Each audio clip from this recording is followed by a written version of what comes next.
அனைவரையும் இயேசு கிறிஸ்து நாமத்தில் அன்புடன் இந்த கால ஆராதனைக்கு வரவேற்கிறோம். ஆர்வமாக ஜெபம் செய்வோம்.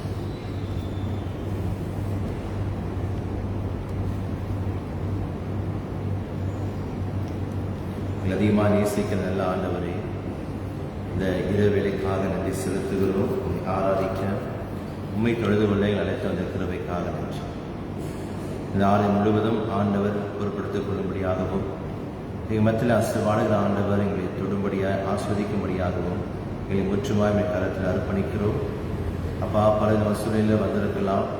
2 நாட்களில் நாங்கள் அதிகமாய் நாங்கள் தேடவும், உண்மை குறித்து சிந்திக்கவும், உன் நாமத்தை உயர்த்தவும் எங்கள் வழிநடத்துவீராக.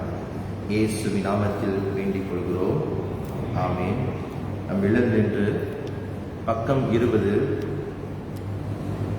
20 வந்தனம் வந்தனமே என்ற பாடலை பாடுவோம். பக்கம் 20 வந்தனம் வந்தனம். பக்கம் 20. வந்தனம் வந்தனமே தேவ துந்துமி கொள்வீரமே இதுவரையில் எமையே வலமாய் காத்த எந்துரையே மிக தந்தனம் சந்தனம் சந்தனமே எங்கள் தகல் நன்றி கடையாளமே நாங்கள் தாழ்ந்து வீழ்ந்து சரணம் செய்கையில் தயை கூசுரர் பதியே சர்வ வியாபகமும் எம்மை சார்ந்து தற்காத்ததுவே எங்கள் சாமி பணிவாய் நேமி துதி புகழ் தந்தனமே நீதமே சர்வ வல்லபமதும் எம்மை தாங்கினதும் பெரிதே சத்ய சர்வேசுரனே கிருபாகரனே உன் சர்வத்துக்கும் துதியே உந்த சர்வ ஞானமும் எங்கள் உள்ளிந்திரியமும் யாவையும் பார்த்தாலோவே தருக்காவலே புனருளுக்கும் தரும் புகழ் துதி துதியே மாறா பூரணனே எல்லா வருடங்களிலும் எத்தனை உள்றன் வாக்கு தவறாதருளி ஒழிந்தேற்ற வல்லாவிக்கும் துதியே வந்தனம் வந்தனமே தேவ துந்துமி கொள்ளிடமே இதுவரையில் எமையே வலமாய் காத்த எந்துரையே மிக நந்தனம். இந்த புத்தகத்தில் பக்கம் 4. கர்த்தர் முழுகுப்பாராக. ஜெபம் செய்வோம். சபை அமரலாம், பாடிடலாம். இயேசு வனாந்தரத்திலே உபவாசித்தும் ஜெபித்தும் பிதாவின் சித்தத்தை நாடுகிறார். கர்த்தாவே, நாங்கள் உம்மோடு வருகிறோம், எங்களை உம்மோடு வைத்துக் கொள்ளும். தேவனை கேட்கும் வழிகள் நொறுகுண்ட ஆவிதான், நொறுகுண்டதும் நறுகுண்டதுமான இருத்து நீர் புறக்கணியேர். கர்த்தாவே, எங்களுக்கு இறங்கும், நாங்கள் பாவிகள். மூன்றாம் பகுதி ஜெபத்தை நாம் சேர்ந்திருப்போம். எல்லா இருதயங்களையும் எல்லா விருப்பங்களையும் எல்லா ரகசியங்களையும் அறிந்திருக்கிற சர்வவல்லமையுள்ள தேவனே, நாங்கள் தேவனிடத்தில் பரிபூரணமாய் அன்பு கூறவும் உமது பரிசுத்த நாமத்தை உத்தமமாக மகிழப்படுத்தவும் எங்கள் கர்த்தராகிய கிறிஸ்து நிமித்தம் உமது பரிசுத்த ஆவின் ஏவுதலால் எங்கள் இரத்தின சிந்தனைகளை சுத்தம் பண்ணியறலும். ஆமீன். பக்கம் 6 2 காலச்செபம் சேர்ந்திருப்போம். சர்வ வல்லமையுள்ள நித்திய பராபரனே, தேவரே கிறிஸ்துவில் ஒன்றையும் பகையாதவரும் தங்கள் பாவ நிமித்தம் மனசாபப்படுகிற யாவருக்கும் மன்னிக்கிறோமாய் இருக்கிறீர்.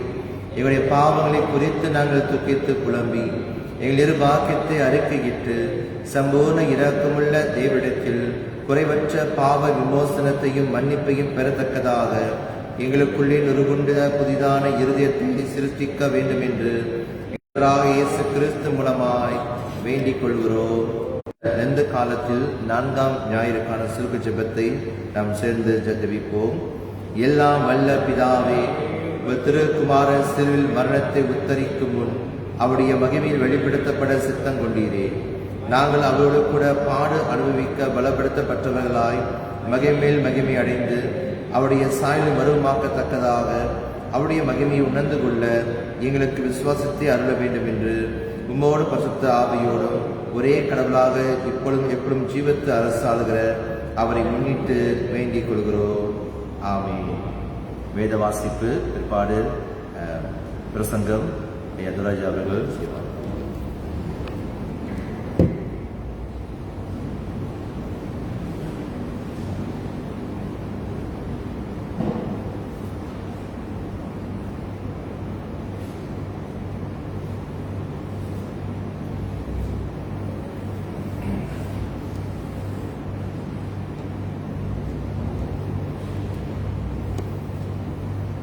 சங்கீதம் 111 நான் வாசிக்கிறேன், எல்லாம் கவனமாக பாருங்க. சங்கீதம் 111. அல்லேலூயா. செம்மையானுடைய சங்கத்திலும் சபையிலும் கர்த்தரை முழு இருதயத்தோடும் துதிப்பேன். கர்த்தரின் செய்கைகள் பிரியவைகளும் அவர்களை பிரியப்படுகிற எல்லாராலும் ஆராயப்படுகிறவர்களுமாய் இருக்கிறது. அவருடைய செயல் மகிமையும் மகத்துவமும் உள்ளது. அவருடைய நீதி என்றென்றைக்கும் நிற்கும். அவர் தமது அதிசயங்களை நினைவு கூறும்படி செய்தார். கர்த்தர் இரக்கமும் மன உருக்கமும் உள்ளவர். தமக்கு பயந்தவர்களுக்கு ஆகாரம் கொடுத்தார். தமது உடன்படிக்கையை என்றென்றைக்கும் நினைப்பார். ஜாதிகளின் சுதந்திரத்தை தமது ஜனத்திற்கு கொடுத்ததினால் தமது கிரியைகளின் பலத்தை அவர்களுக்கு தெரியப்படுத்தினார். அவருடைய கரத்தின் கிரியைகள் சத்தியமும் நியாயமானவைகள். அவருடைய கட்டளைகள் எல்லாம் உண்மையானவைகள். அவைகள் என்றென்றைக்கும் உள்ள சதா காலங்களுக்கும் உறுதியானவைகள். அவைகள் உண்மையும் செம்மையுமாய் செய்யப்பட்டவைகள். அவர் தமது ஜனத்துக்கு மீட்பை அனுப்பி தமது உடன்படிக்கையை நித்திய உடன்படிக்கையாக கட்டளையிட்டார். அவருடைய நாமம் பரிசுத்தம் உள்ளது. கர்த்தருக்கு பயப்படுதலே ஞானத்தின் ஆரம்பம். அவருடைய கட்டளையின்படி செய்கிற யாவருக்கும் நற்புத்தி உண்டு. அவர் புகழ்ச்சி என்றென்றைக்கும் நிற்கும். பிதாவுக்கும் குமாரனுக்கும் பரிசுத்த ஆவிக்கும் மகிமை உண்டாவதாக. ஆமென். ஜெபம் செய்வோம். நல்லவரே, உம்மை மகிமைப்படுத்துகிறோம் ராஜாவே. உங்கள் நாமத்துக்கு கர்த்தாவே துதி கனம் மகிமை யாவும் செலுத்துகிறோம் ராஜாவே. நல்லவர் ராஜா, உங்களுடைய சமூகத்தில் நாங்கள் வந்திருக்கிறோம் ஐயா. தாப்பனே, எங்கள் நிலைமையெல்லாம் உங்களுக்கு தெரியும் ஐயா. நாங்கள் எல்லாம் வெளியரங்கமாக இருக்கிறோம் ஐயா. யாரும் மறைக்கப்பட்டவர்களாக இல்லை. உங்களுடைய பார்வைக்கு நாங்கள் எல்லாரும் வெளியரங்கமாக இருக்கிறோம். உங்களுக்கு ஏற்ற வண்ணமாக எங்களை நடத்துங்க ஐயா. இந்த நாளை கொடுத்து கர்த்தாவே உங்களுடைய சமூகத்தில் காணப்படுத்த தந்த தயவுக்காக உங்களுக்கு நன்றி செலுத்துகிறோம். வந்திருக்கும் எல்லாரையும் ஆசைப்படுறீங்க. என்ன நினைவோடு கூட வந்திருப்பாங்களோ, என்ன தேவையோடு வந்திருப்பாங்களோ எல்லாம் உங்களுக்கு தெரியும். எல்லாத்துக்கும் சம்பூர்ணமாக கொடுத்து கர்த்தர் அவர்களை அனுப்பும்படிக்காக ஜெபிக்கிறோம். நாம் மட்டும் மகிமைப்படுத்துகிறோம். இயேசு கிறிஸ்துவின் நாமத்தில் ஜெபிக்கிறோம் பரமபிதாவே. ஆமென். கர்த்தர் நல்லவர், அவர் எப்போதும் நல்லவர். சிங்கக்குட்டிகள் தாழ்ச்சி அடைந்து பட்டினி கிடக்கும். கர்த்தரை தேடுகிறவர்களுக்கோ ஒரு நன்மையும் குறையப்படாது. ஹல்லேலூயா, ஆமென். கர்த்தர் நல்லவர்.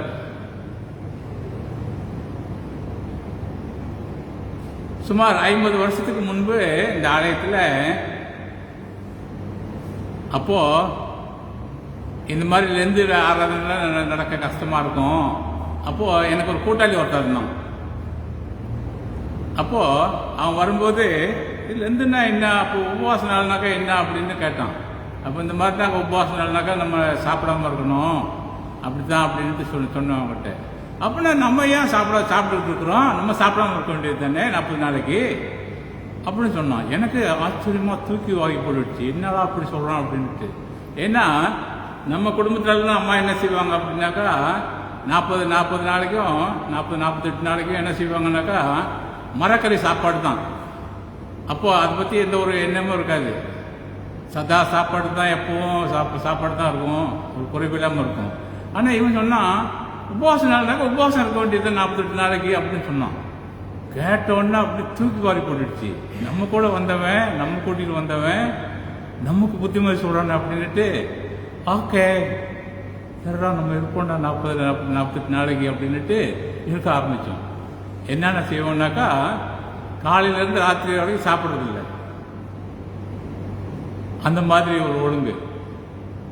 அப்புறம் என்ன செய்வோம்னாக்கா சிகரெட் பிடிப்போம், தண்ணியெல்லாம் அடிப்போம், கோயிலெல்லாம் போடுவோம். அப்போது 48 நாளைக்கும் என்ன செய்யக்கூடாது, இந்த மாதிரி இதெல்லாம் தொடக்கூடாது அப்படின்ட்டு ஒப்பந்தம் பண்ணிட்டோம். யார், நாங்கள் 2 பேர் தான், கூட்டாளியும் தான். அப்போது அந்த 48 நாள் வரைக்கும் நாங்கள் என்ன பண்ணோம், அந்த மாதிரி அதை கை கொண்டு அப்படியே வந்தோம் பாருங்களேன். ஆனால் எத்தனையோ போராட்டம் வந்துச்சு. ஆனால் 48 நாள் முடிஞ்ச உடனே ஒரு சமாதானம், சந்தோஷம் வந்ததை அப்படியே பார்த்தோம் பாருங்களேன். அப்போது அன்பானவர்களே, ஆண்டுடைய சமூகத்தில் நம்ம உபவாசத்தோடு வர்றது ஆண்டவருக்கு பிரியமாக இருக்கிறது. அப்போ என்ன நடந்தது அப்படின்னாக்கா அந்த 48 நாள் முடிஞ்ச உடனே நானும் தண்ணி அடிக்கிறது, சிகரெட் குடிக்கிறது, புயலை போடுறதை விட்டுட்டேன். அவன் என்ன பண்ண 48 நாள் தானே அப்படின்ட்டு 48 நாள் முடிஞ்சு அவன் ஆரம்பித்தான். அவன் தொடர்ந்துக்கிட்டே போயிட்டான். நான் அதை விட்டுட்டேன் பாருங்களேன். ஆம் அன்பானவர்களே, அப்போது எனக்கு அது நல்லதாக இருந்துச்சு. நம்மளே அநேகர் எத்தனையோ பேர் வெத்தலை பாக்கெல்லாம் போடுறவங்க இருப்போம், சிகரெட்டு குடிக்கிறவங்க இருப்போம், தண்ணி குடிக்கிறவங்க இருப்போம். அப்போ அந்த 40 நாளைக்கு விட்டோம்னாக்கா அதோட முடிவு என்ன அப்படின்னாக்கா, ரிசல்ட் என்ன கிடைக்கும் அப்படின்னாக்கா, முடிவில் நம்ம தொடர்ந்து எப்போதும் பாவிக்காமல் இருக்கலாம். கர்த்தர் நல்லவர். அல்லேலூயா. அப்போது அந்த மாதிரி ஆண்டவர் சார்ந்திருக்கும்போது நமக்கு அந்த மாதிரி நன்மை கிடைக்கிறதாக இருக்கிறது பாருங்களேன். கர்த்தர் நல்லவர். வேதம் சொல்லுது, ஏசாயா 58 அதிகாரத்தில் பார்த்தீங்கன்னாக்கா மெய்யான உபவாசம்னா என்ன அப்படின்னு சொல்லப்பட்டிருக்குது. அப்போது அந்த மெய்யான உபவாசம்னா என்ன, பொய்யான உபவாசம் தனியாக இருக்கா? அப்போது வேதத்தில் சொல்லப்பட்டிருக்கு என்னென்ன உபவாசம்னா என்னென்ன அப்படின்னாக்கா, அப்போது ஏழைகளுக்கு உதவணும், மாம்சமானவனுக்கு மறைக்கக்கூடாது, இல்லாதவங்களுக்கு கொடுக்கணும், உதவணும், இதுதான் எனக்கு உகந்த உபவாசம் அப்படின்ட்டு ஆண்டவர் ஏசாயா 58 சொல்லியிருக்கிறது நம்ம பார்க்கலாம் பாருங்களேன். ஆம் அன்பானவர்களே, நம்ம உபவாசம்னாக்கா எத்தனையோ மாதிரி காரியங்கள் இருக்குது பாருங்களேன். ஆனால் நாம் எப்படி இருக்கிறோம், நாம் என்ன செஞ்சுக்கிட்டு இருக்கிறோம்? உபவாசம் இருக்கிறது நல்லது. நம்ம எந்த உபவாசத்தை எடுத்துக்கிட்டு இருக்கிறோம்? கர்த்தர் நல்லவர். சங்கீதம் 111 வாசிக்கும் போது அது என்ன சொல்லப்பட்டிருக்கு அப்படின்னாக்கா,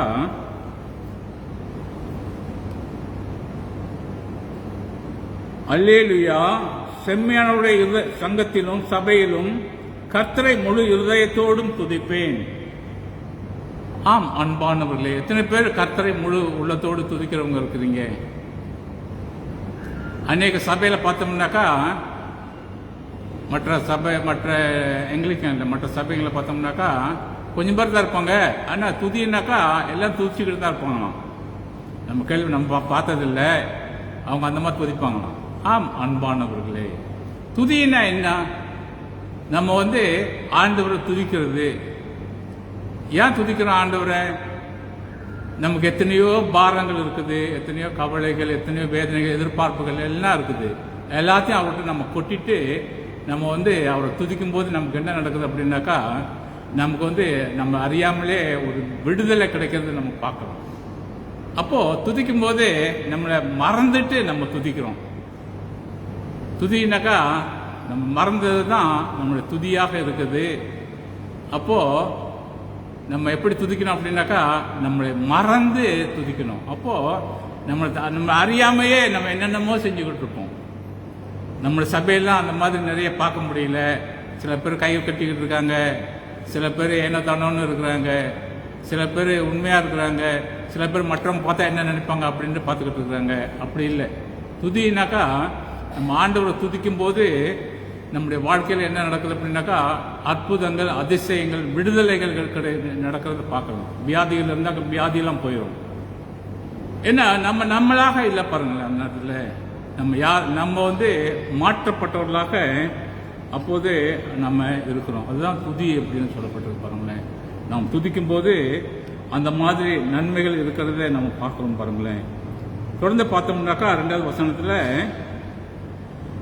கர்த்தரின் செய்கைகள் பெரியவைகளும் அவைகளில் பிரியப்படுகிற எல்லாராலும் ஆராயப்படுகிறவர்களுமா இருக்கிறது. கர்த்தருடைய செய்கைகள் பெரியவைகள். எத்தனை பேர் நம்ம அந்த மாதிரி நம்பி இருக்கிறோம்? கர்த்தருடைய செயல் பெருசு அப்படின்னுட்டு. கர்த்தர் நல்லவர். வேறு சொல்லுது, சிங்கக்குட்டிகள் தாழ்ச்சி அடைந்த பட்டினர்களுக்கு கிடக்கும், கர்த்தரை தேடுவர்களுக்கு ஒரு நன்மையும் குறைப்படாது அப்படின்ட்டு வேதம் சொல்லப்பட்டிருக்கு பாருங்களேன். அப்படின்னாக்கா நம்ம வேதத்தை வாசிக்கும் போது நம்முடைய வாழ்க்கையில மாற்றங்களை நம்ம பார்க்க முடியும். ஒவ்வொரு நாளும் நம்ம வேதம் வாசிக்கிறது ஒன்று தான். வேதம் வாசிக்கிறோம், சங்கீதம் வாசிப்போம். ஆனால் அது வாசிக்கும் போது அது என்ன சொல்லப்பட்டதை பார்த்தோம்னாக்கா, அதே போல நம்ம வாழ்க்கையில நம்ம நடக்கிறது பார்க்கணும். வேதத்தில் பார்த்தோம்னாக்கா என்ன சொல்லப்பட்டிருக்கு அப்படின்னாக்கா, ஆபிரகாம் பார்க்குறோம். கர்த்தர் ஆபிரகாம் தெரிஞ்சு கொண்டாரு. தெரிஞ்சுக்கிட்டு என்ன பண்ணாரு? அவர் என்ன சாதிச்சாரு? ஒன்றும் வழங்கலை. அவரை பற்றி பார்க்கணும் அப்படின்னாக்கா நிறைய காரியம் தெரியல பாருங்களேன். ஆனால் ஆண்டவர் அவரை கனப்படுத்தினாரு. ஆபிரகாம் ஆண்டவரை கனப்படுத்தினார் அப்படின்ட்டு பார்க்கணும் பாருங்களேன். இதுதான் நம்ம பார்க்குறோம். அப்போ அவர் சொல்றாரு, உன் குமாரனை கொண்டு போய் எனக்காக பலியிடு அப்படின்னு சொல்றாரு பாருங்களேன். யார் இதை செய்ய முடியும்? எத்தனையோ காரியங்கள்லாம் நம்ம ஈடுபடுவோம் பாருங்களேன். ஆனா இந்த மாதிரி காரியம்லாம் இது யாரோ சொல்றது, பேசுறது அப்படிதான் இருக்கும் பாருங்களேன். ஆனா அவர் கீழ்ப்படிஞ்சு என்ன செஞ்சாரு?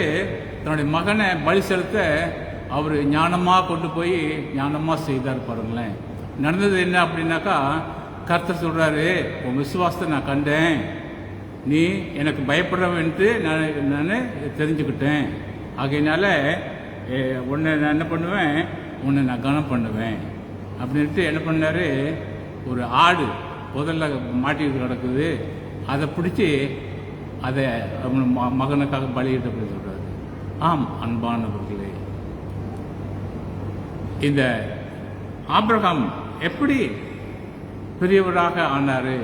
விலங்குல பெருசா எது செய்தார் அப்படின்னு இல்லை. கர்த்தர் நினைச்சாக்கா ஒரு மனுஷனை உயர்த்த முடியும், கர்த்தர் நினைச்சாக்கா ஒரு மனுஷனை தாழ்த்த முடியும். கர்த்தர் அதான் கர்த்தர் நல்லவர் அப்படின்ட்டு நம்ம பார்க்கணும் பாருங்களேன். அப்போ வேதத்தில் நம்ம பார்க்கணும் அப்படின்னாக்கா, அவர் கீழ்ப்படிஞ்சாரு. என்ன கீழ்ப்படிஞ்சாரு? மகனை பலியின்னு சொல்லும்போது பலியிட அவரு அப்படியாக கொண்டு போய் செய்தார் என்று பார்க்கிறோம். அது அவருக்கு நீதியாக எண்ணப்பட்டது. அப்படியாக நம்ம பார்க்கணும் பாருங்களேன். கர்த்தர் செய்கைகள் பெரியவைகள். அப்போ ஆபிரகாம் பார்க்கிறாரு, அவரு கர்த்தர் பெரியவர் அப்படின்பதை அவர் பார்க்கிறாரு பாருங்களேன்.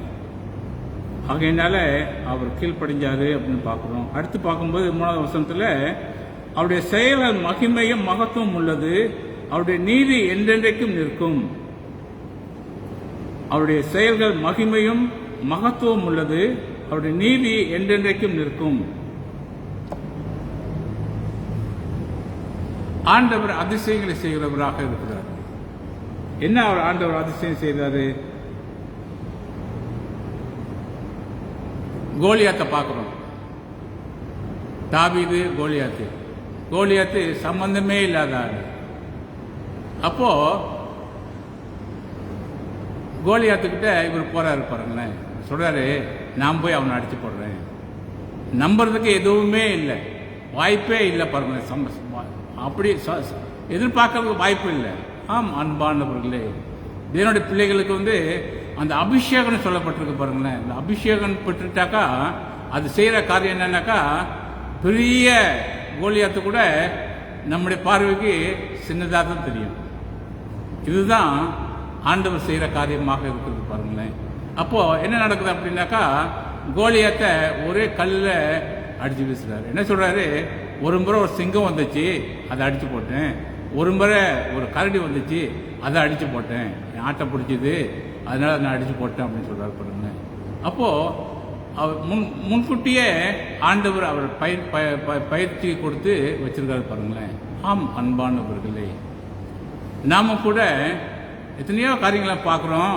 தாவீதோட காரியத்தில் பார்க்கும்போது கர்த்தர் அப்படியாக பெரிய பெரிய காரியங்கள் செய்கிறவராக இருக்காரு. ஒரு முறை என்ன நடக்குது அப்படின்னாக்கா, காரணமே இல்லாமல் நம்ம சவுல் ராஜா என்ன பண்ணுறாரு, அவரை அழிக்கிறதுக்காக கொள்றதுக்காக படையோடு கூட போய் சுற்றி வளைச்சிட்டாரு. சுற்றி வளைச்சிட்டாக்க என்ன நடக்குது அப்படின்னாக்கா, ஆண்டவர் என்ன பண்ணாரு, அயர்ந்து நித்திரையை கொடுத்துட்டாரு. இதெல்லாம் நடக்கக்கூடிய காரியமாக பாருங்க, வேதத்தில் இதெல்லாம் சொல்லப்பட்டிருக்கு பாருங்க. அப்போ ஒரு பெரிய படையோட போய் அங்கே போய் சுற்றி வளர்ச்சிக்கிட்டு இருக்கும்போது என்ன நடக்குது அப்படின்னாக்கா, ஆண்டவர் அவருக்கு ராஜாவுக்கு அயர்ந்து நித்திரை கொடுத்து மாத்திரமில்ல, இராணுவத்துக்கும் பெரிய நித்திரையை கொடுத்துட்டாங்க. நித்திரை கொடுத்த உடனே என்ன நடக்குது அப்படின்னாக்கா, எல்லாம் தூங்குறாங்க. தூங்கும்போது இந்த தாவீது நேராக என்ன பண்ணுறாரு, நேராக அவருடைய ஈட்டியும் எடுத்துக்கிட்டு அவருடைய செம்பையும் எடுத்துக்கிட்டு போனார் அப்படின்னு சொல்லப்பட்டது. அப்புறம் சொல்கிறாரு, மேலே போயிட்டு சொல்கிறாரு, இதுதானே உங்கள் ராஜாவை நீங்கள் பாதுகாக்கிற லட்சணம் அப்படின்னு கேட்குறாரு. ஆம் அன்பானவர்களே, ஆண்டவர் செய்கிற காரியங்கள் அதிசயமாக இருக்கும், அற்புதமாக இருக்கும். அதை அனுபவிச்சவங்களுக்கு தான் அது தெரியும் பாருங்களேன்.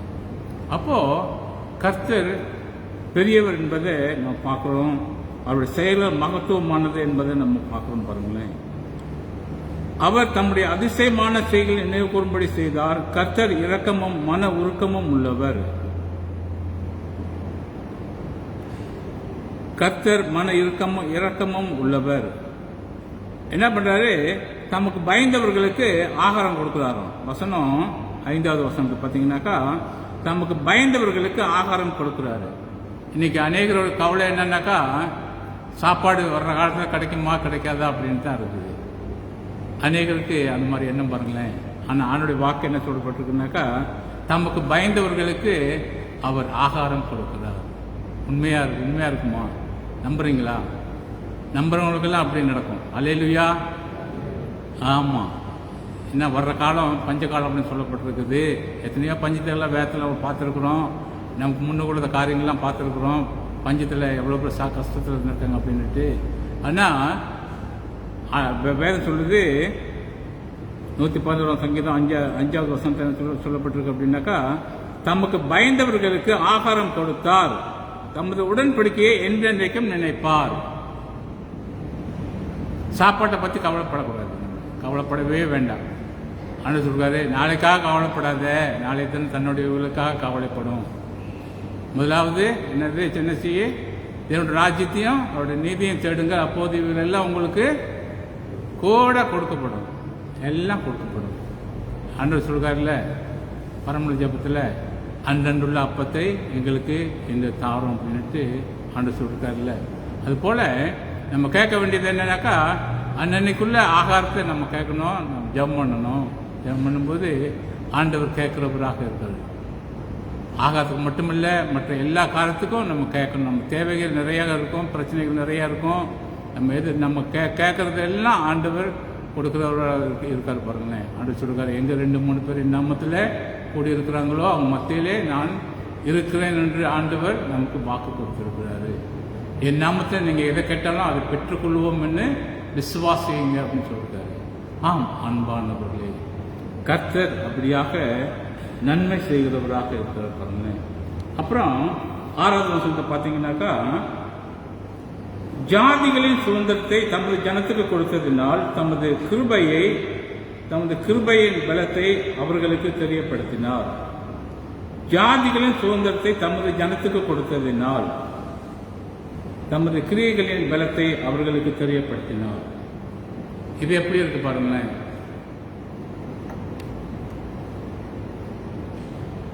ஜாதிகளின் சுதந்திரம் அப்படின்னா என்ன? மற்றவங்களுடைய நமக்கு கொடுக்கிறாரு, அவருடைய பிள்ளைங்களுக்கு கொடுக்குறாராம். இன்னைக்கு ரொம்ப பேர் என்ன பண்ணிக்கிட்டு இருப்போம் அப்படின்னாக்கா, என்ன நினைச்சுக்கிட்டு இருப்போம் அப்படின்னாக்கா, வீடு இல்லையே, சேவை வீட்டில் இருக்கிறோமே, வசதி இல்லையே அப்படின்னு நினைச்சுக்கிட்டு இருப்போம். ஆனா ஆண்டவர் சொல்றாரு, ஜாதிகளின் சுதந்திரத்தை தம்முடைய ஜனத்துக்கு கொடுத்தார். தம்முடைய ஜனம்னாக்கா யாரு? இஸ்ரவேல் ஜனங்கள். இஸ்ரவேல் ஜனம்னா யாரு? நம்ம தான். அவரை பின்பற்ற நம்ம எல்லாரும் இஸ்ரவேல் ஜனங்களாக இருக்கிறோம். நமக்கு ஆண்டவர் என்ன கொடுத்துருக்காருன்னா, என்ன கொடுக்க போறாருனாக்கா, வீடு, வாசல், சாப்பாடு எல்லாம் குறைவில்லாமல் கொடுக்கிறவராக இருக்கிறார். ஆண்டு சொல்லிருக்காரு, என் நாமத்தில் எதை கேட்டாலும் அதை பெற்றுக்கொள்வோம்னு விசுவாசிங்க அப்படின்ட்டு ஆண்டவர் நமக்கு வாக்கு கொடுத்துருக்காரு பாருங்க. கர்த்தர் நல்லவர். வேதத்தில் பார்க்கும்போது இஸ்ரவேல் மக்கள் எகிப்திலிருந்து அடிமைத்தனத்திலிருந்து கானானுக்கு போகிறாங்க. போகும்போது ஆண்டவர் வாக்கு என்ன சொல்கிறாரு அப்படின்னாக்கா, நீங்கள் கட்டாத வீடு, நீங்கள் வெட்டாத குளம் எல்லாம் உங்களுக்கு ஆயத்தமாக கொடுப்பேன். எல்லாம் உங்களுக்கு இருக்கும். திராட்சை தோட்டங்கள் எல்லாம் உங்களுக்கு கொடுப்பேன். நம்ப முடியும். அதெல்லாம் வேதத்தில் சொல்லப்பட்டிருக்கிறதெல்லாம் சாதாரண காரியம் இல்லை. நம்ப வேண்டியது, நம்பணும், அதை கீழ்ப்படியணும். எல்லாம் எனக்காக, நமக்காக ஆண்டவர் கொடுத்திருக்கிறாரு. ஜாதிகளின் சுதந்திரத்தை தம்முடைய ஜனத்துக்கு கொடுத்ததினால் தமது கிருபையின் பலத்தை அவர்களுக்கு தெரியப்படுத்தினார். ஆம் அன்பானவர்களே, அவரை நாம் நம்பி இருக்கும்போது நமக்கு அவர் கொடுக்குற ஆசீர்வாதங்கள் விளங்காது, ஆச்சரியமாக இருக்கும். நம்ம மற்றவங்களை பார்த்துக்கிட்டு அவங்களாம் அப்படி இருக்கிறாங்களே, இவங்களாம் அப்படி இருக்கிறாங்களே அப்படின்ட்டு நம்ம நினச்சிக்கிட்டு இருக்கோம் பாருங்களேன். ஆனால் ஆண்டவர் செய்ய போகிற காரியம் என்னன்னாக்கா, அவருடைய பிள்ளைகளுக்கு குறைவில்லாமல் எல்லாம் அவர் கொடுப்பார். ஏற்ற வேலையில் அவர் கொடுக்கிறவராக இருக்கிறார். நம்ம செய்ய வேண்டியது அவருக்கு கீழ்ப்படிந்து அடங்கி இருக்கணும். அவர் நமக்கு எல்லாம் செய்கிறவராக இருக்கிறார் என்று நம்ம வேதத்தில் சொல்லப்பட்டிருக்கிறோங்க. கடைசியாக 10வது வசனம், கர்த்தருக்கு பயப்படுதலே ஞானத்தின் ஆரம்பம், அவருடைய கற்பனையின்படி செய்கிற யாவருக்கும் நற்புத்தி உண்டு, அவர் புகழ்ச்சி என்றென்றைக்கும் நிற்கும். ஞானம் அப்படின்ட்டு நம்ம ரொம்ப எதிர்பார்க்கணும் பாருங்களேன். அநேகர் பார்க்கும்போது உலகத்தில் எவ்வளோ பேர் ஞானமாக இருக்கிறாங்க, புத்தியாக இருக்கிறாங்க அப்படின்னு சொல்கிறோம். ஆனால் வேறு சொல்லுது, வேற என்ன சொல்லுனாக்கா, கர்த்தருக்கு பயப்படுகிறது தான் ஞானத்தின் ஆரம்பம். கர்த்தருக்கு பயப்படுகிறது ஞானத்தின் ஆரம்பம்.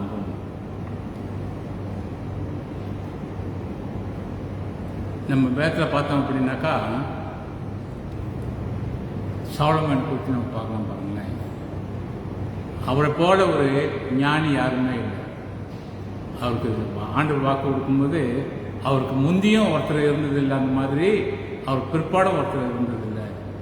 அப்போது ஆண்டவர் செய்கிற காரியம் என்னன்னாக்கா, அவருடைய பிள்ளைகளை அவர் அப்படியாக காணப்படுத்துவார். அவர் என்னென்ன எதிர்பார்த்தாரோ எல்லாம் கிடச்சிட்டு பாருங்களேன். அப்படியாக ஆண்டவர் அவருக்கு தேவையானது எல்லாம் கொடுத்தாரு. அப்போது அந்த உலகத்தில் என்னென்ன அனுபவிக்கணுமோ எல்லாம் அனுபவிச்சு வருவார். வேதம் சொல்லுது, கர்த்தருக்கு பயப்படுதலே ஞானத்தின் ஆரம்பம். கர்த்தருக்கு பயப்படுதல். நீங்கள் நீதிமொழிகள் 1ஆம் அதிகாரம் 7ஆம் வசனத்தை பார்த்தீங்கன்னாக்கா அது சொல்லப்பட்டிருக்கு, கர்த்தருக்கு பயப்படுதலே ஞானத்தின் ஆரம்பம். அநேக வசனங்கள்லாம் நீ பார்க்கலாம், அது சொல்லப்பட்டிருக்கு கர்த்தருக்கு பயப்படுறது தான் ஞானத்தின் ஆரம்பம். கர்த்தர் ரொம்ப பேருக்கு என்ன, கர்த்தருக்கு பயப்படுறதுனா என்ன, ஞானம்னா என்ன ரொம்ப பேருக்கு தெரியாது பாருங்களேன். ஆனால் வேதத்தில் என்ன சொல்லப்பட்டிருக்கு அப்படின்னாக்கா, கர்த்தருக்கு பயப்படுறது தான் ஞானம். அப்போது அநியாயக்காரன் மோசக்காரன் என்ன பண்ணுவான்? ஆண்டவர் நம்புறது கிடையாது, கீழ்ப்படுகிறது கிடையாது, மனம் போல வாழ்வாங்க. நம்ம ஏன் அன்றைக்கி ஆண்டவர் சமூகத்தை வந்து உட்காந்துக்கிட்டு இருக்கிறோம்? ஆண்டவர் நமக்கு நன்மை செய்தபடியால் நம்ம அவருடைய சமூகத்தில் வந்து உட்காந்துக்கிட்டு இருக்கிறோம். அவர் நன்மை செய்தார். ஆம் அன்பானவர்களே, வேதத்தில் பார்த்தோம்னாக்கா பிரசங்கி 12ஆம் அதிகாரத்தில் சோலமன் சொல்றாரு, எல்லாம் மாயை, எல்லாம் மாயை. நம்ம எதையோ குடிச்சு கவலைப்பட்டுக்கிட்டு கலக்கமாக இருக்கிறோம். ஆனால் அவர் சொல்கிறாரு, ஞானி என்ன சொல்கிறாரு, எல்லாத்தையும் ஆராய்ச்சி கண்டுபிடிச்சு அனுபவிச்சவர் சொல்கிறாரு, எல்லாம் மாயை. ஆனால் என்னன்னாக்கா எல்லாரும் மேலும் விழுந்த கடமை என்ன அப்படின்னாக்கா அவருடைய வார்த்தையை கைக்கொள்ளணும், அவருக்கு கீழ்ப்படணும். அப்போது வேதம் என்ன சொல்லுது? கர்த்தருக்கு பயப்படுதலே ஞானத்தின் ஆரம்பம். நாம் கர்த்தருக்கு பயப்படுகிறோமா? நாம் பயப்படுவோமா? நாம் கீழ்ப்படுகிறோமா? ஜெபம் செய்வோம்.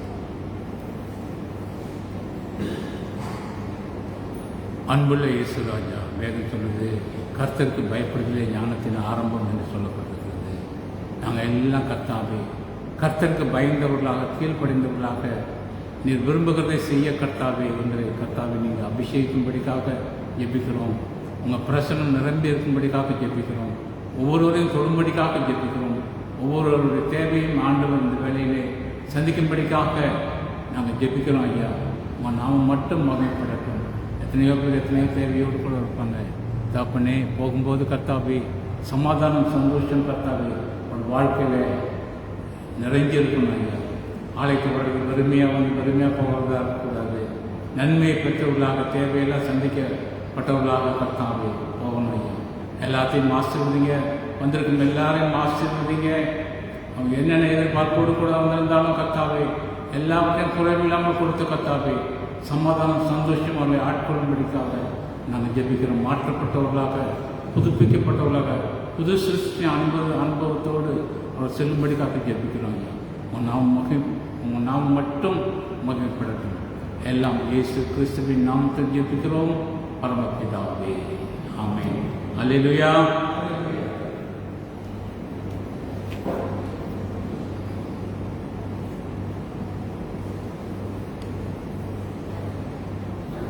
எழுந்து நின்று பக்கம் 8 விசுவாச பிரமாணத்தை அறிக்கையிடுவோம். அப்போஸ்தலர் விசுவாச பிரமாணம் பக்கம் 8 நாம் சேர்ந்து சொல்லுவோம். வானத்தையும் பூமியையும் படைத்த சர்வ வல்லமையுள்ள பிதாவாகிய தேவனை விசுவாசிக்கின்றேன். அவருடைய ஒரே குமாரனாக நம்முடைய நாதர் இயேசு கிறிஸ்து விசுவாசிக்கின்றேன். அவர் பரிசுத்த ஆவியினாலே கன்னிமரிடத்தில் உற்பவித்து பிறந்தார். பொந்து பிலாத்தின் காலத்தில் பாடுபட்டு சிலுவையில் அறையுண்டு மரித்து அடக்கம் பண்ணப்பட்டு பாதாளத்தில் இறங்கினார். 3ஆம் நாள் மரித்தெழுந்து எழுந்தருளினார். பரமண்டத்துக்கு ஏறி வல்லமையுள்ள பிதாவாக தேவனுடைய வலது பாசத்தில் வீற்றிருக்கிறார். அவ்விடத்திலிருந்து உயிரோடு மரித்தையும் நியாயத்திற்க வருவார்.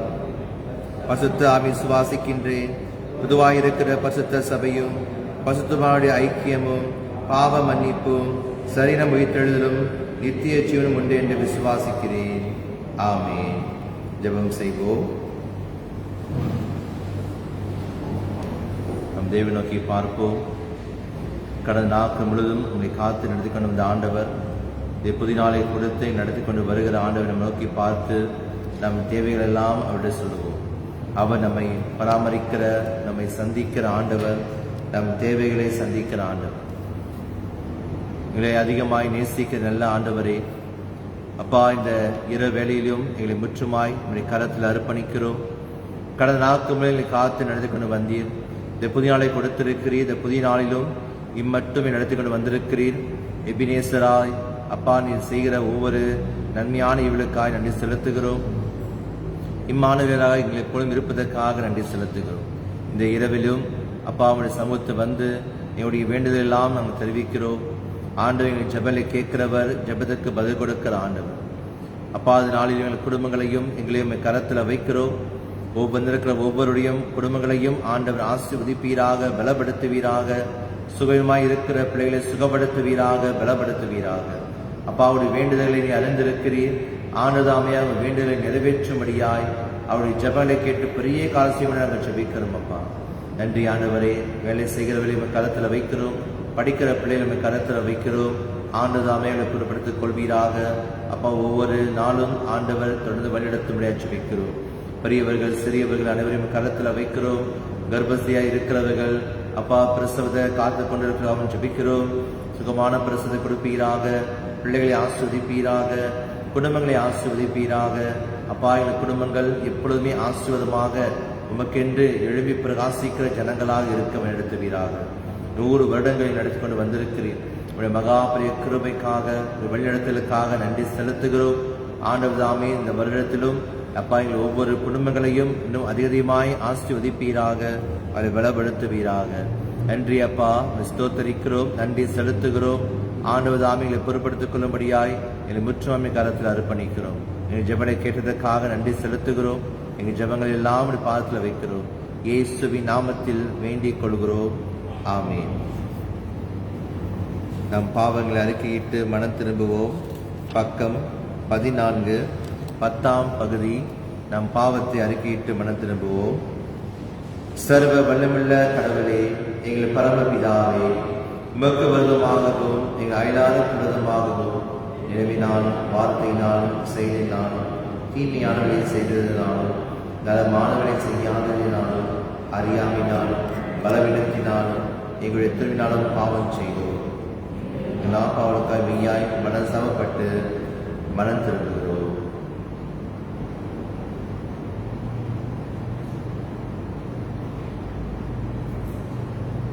தொடர்ந்து எங்களுக்காக மரித்த உடைய குமாரன் இயேசு கிறிஸ்துவின் மூலம் இவருடைய கடந்த கால பாவத்தை மன்னித்து உம்முடைய நாம மகிமைக்காக நாங்கள் புது வாழ்க்கையுடன் உண்மை சேவிக்க அனுகரித்தருளோம். ஆமென். தமிழத்தின்மையாய் மன திரும்புகிற யாவரை மன்னிக்கிற சர்வ வல்லமுள்ள கடவுள் நம்முடைய ஆண்டவராக இயேசு கிறிஸ்து மூலம் நமக்கு இறங்கி நம் பாவங்கள் எல்லாவற்றையும் மன்னித்து அவிலிருந்து நம்மை விடுதலையாக்கி சகல நன்மைகளிலும் நம்மை உறுதிப்படுத்தி நிலைநிறுத்தி நம்மை நித்திய ஜீவ கரையில் சேர்ப்பாராக. ஆமென். கர்த்தருடைய ஜெபத்தை நாம் சேர்ந்து சொல்லுவோம். பரமண்டலங்களில் இருக்கிற எங்கள் பிதாவே, உம்முடைய நாமம் பரிசுத்தப்படுவதாக, உம்முடைய ராஜ்யம் வருவதாக, உம்முடைய சித்தம் பரமண்டலத்திலே செய்யப்படுவது போல பூமியும் செய்யப்படுவதாக. அன்றனுள்ள எங்கள் அப்பத்தை எங்களுக்கு இன்று தாரும். எங்களுக்கு விரோதமாய் குற்றம் செய்கிறவர்களுக்கு நாங்கள் மன்னிக்கிறது போல எங்கள் குற்றங்களை எங்களுக்கு மன்னியும். எங்களை சோதனைக்குள் பிரவேசிக்க பண்ணாமல் தீமணிகளை ரட்சித்துக் கொள்ளும். ராஜ்யமும் வல்லமையும் மகிமையும் என்றென்றைக்கும் விடுவைகளே. ஆமென்.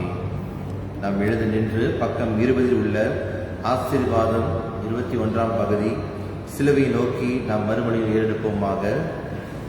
பக்கம் 20, 21ஆம் பகுதி சிலுவை நோக்கி சொல்கிற மறுமொழிகள்.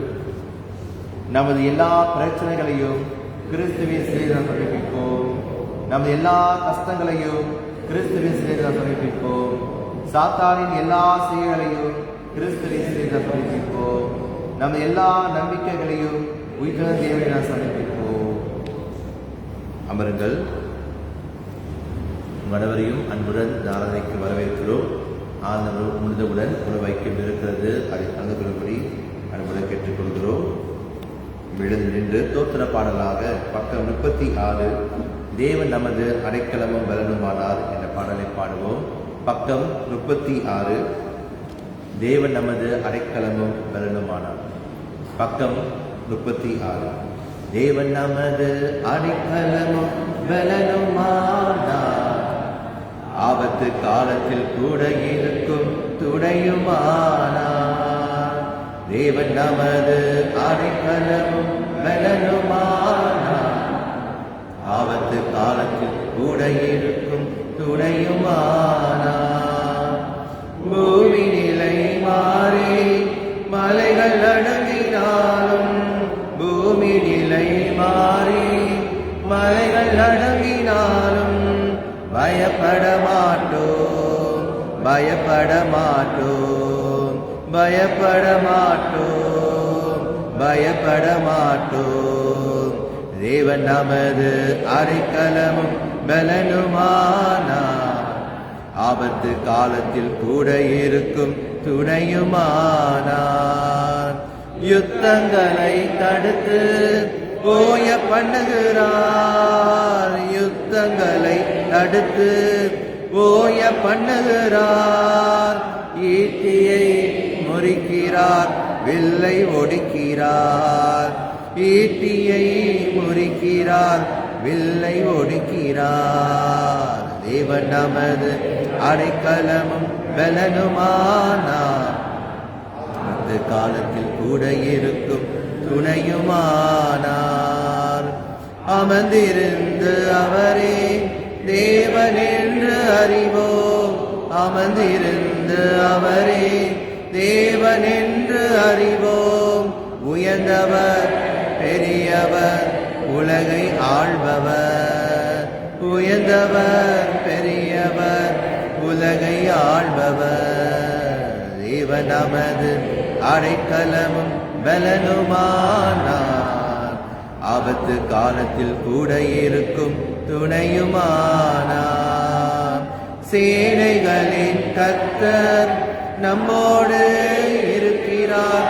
சேனைகளின் கர்த்தர் நம்மோடு இருக்கிறார். யாக்கோபின் தேவன் நம் உயர்ந்த அடைக்கலம். யாக்கோபின் தேவன் நம் உயர்ந்த அடைக்கலம். தேவன் நமது அடைக்கலம் பலனுமானார். ஆபத்து காலத்தில் கூட இருக்கும் துணையுமானார். தேவன் நமது அடைக்கலமும் பலனுமானார்.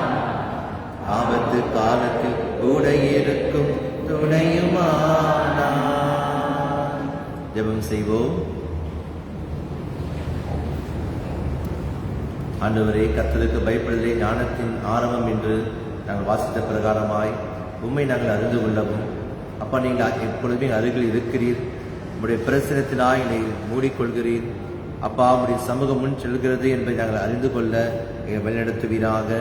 எப்பொழுது நாங்கள் உம்மை நோக்கி பார்க்கவும், ஆண்டவரே நாங்கள் உம்மை துதிக்கவும், அப்பா நீ எல்லாவற்றையும் எனக்கு கொடுக்கிறீர், எங்களை போஷிக்கிறீர், வழிநடத்து என்பதை நான் அறிந்து கொள்ளவும் எங்களை வழிநடத்துவீராக, கற்றுக் கொடுப்பீராக.